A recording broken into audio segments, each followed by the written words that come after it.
Good morning, Sister Nora Almaes.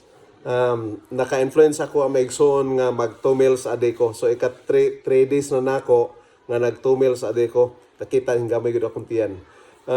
Along with water therapy o ang dili pag snacks, gwapo kayong resulta. So Sister Nora, ako na nakita dito sa aning Mount Carmel nga naghisgot siya nga nag 2 meals siya then nag 1 meal. So ato siya hatag higayon karon. Giyon sa nimo Sister Nora nga gikan sa 3 meals nag 2 meals nag 1 meal then unsay positibo nga nahitabo sa imong lawas, unsay mo ikatambag sa mga kaigsonan na imong panahon. Good morning, no? Actually, ako atong bana ang nagkuan ani sa kuha nga mag-intermittent diet kay tungod sa kanang kini laging nagkaidara na tano niya human kanang daghan na tag bati-bati. Nya maglisod po kog papayat sa akong kaugalingon kay tungod kay kanang operado nya magmutngot ko siya ug mag-exercise ko. So ang akong bana nagsuggest nga intermittent diet na lang ka mami kay para kanang hinahinay ra gud kay para kanang dili ra kaayo kuan ba kanang dili daw kay mabigla akong lawas. So akong gihimo ato first gid akong gihimo nasanay man pud ko nagakaon jud ko og oatmeal.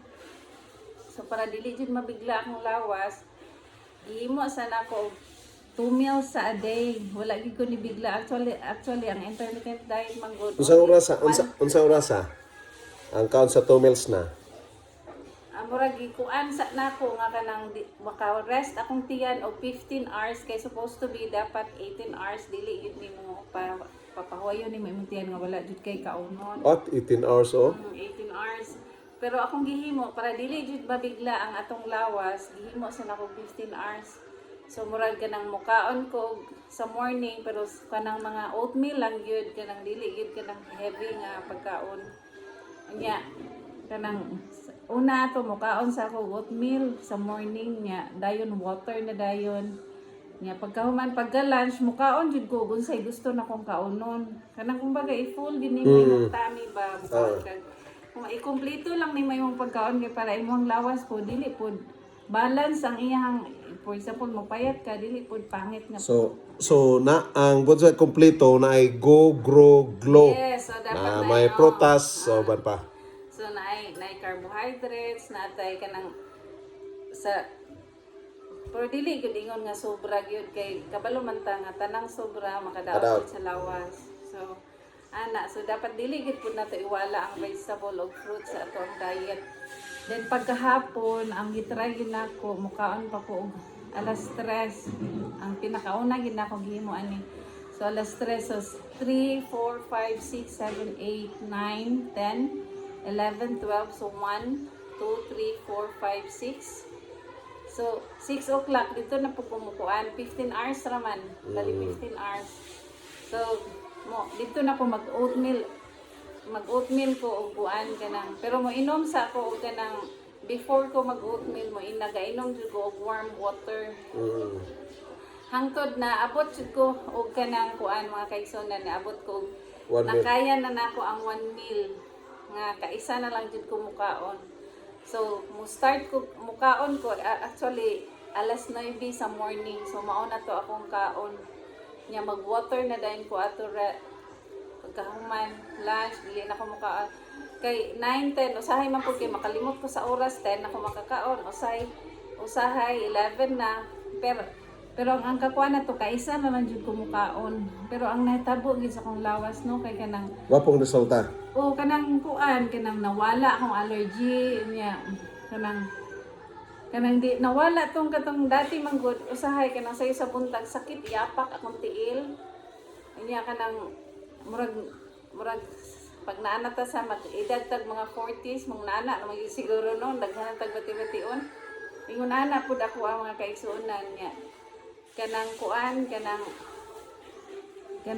ang allergy pud nako kay namo ko allergy pud sa mga pagkaon sa abog dali ra kay ko sipunon ug makakaon kog bawal actually mga kaigsuonan murag nawala gid to nya murag kanang gaan kay akong lawas murag mas makusgan ka pag katong nakuan na nako nga 1 day 1 eat na lang gyud mo na ang advantage nga ako ang nakuan nga mas lami, mas gaan imong lawas, mas dili ka dali ka po yun.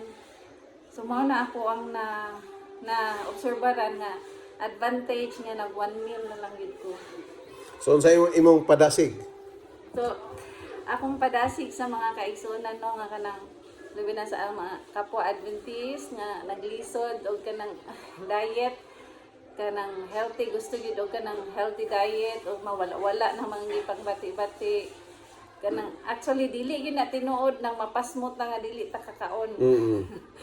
Kay mao man ay sa kasagaran sa katigulangan niya kasagaran pud naglisod ani kanang naay mga ulcer pero actually ang ulcer dali ra gyud na siya mawala kung Itubig. o kabalo ka mo kuan kung kabalo ka pud mo naay pud kay disiplina sa imong sarili.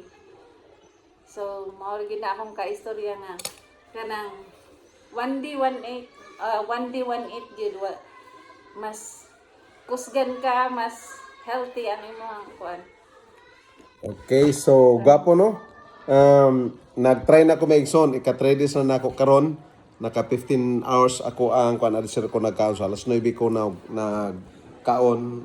Mura siya pamahaw pero branch to siya. Kay ang sunod ani tingali mga alas 3 na pod. So nakita na ko gwapo ang resulta. Oh, tanaw murag lisod nga 2 meals. Oh, pero sa iya ha nahimong 1 meal na lang gyud. Gwapo kay Megson, nakita na ko ang punto nga balag 1 meal ra kamo kaon pero at least nga kumpleto ang go, grow, glow. At least nga kada kaon do nay prutas. Oh, so aron nga dili nga mahimo ka nga malnourished Megson. So ang Dios nagahatag kanato og mga pamaagi aron kita makabaton sa may perlawas ang Ginoo magpanalangin.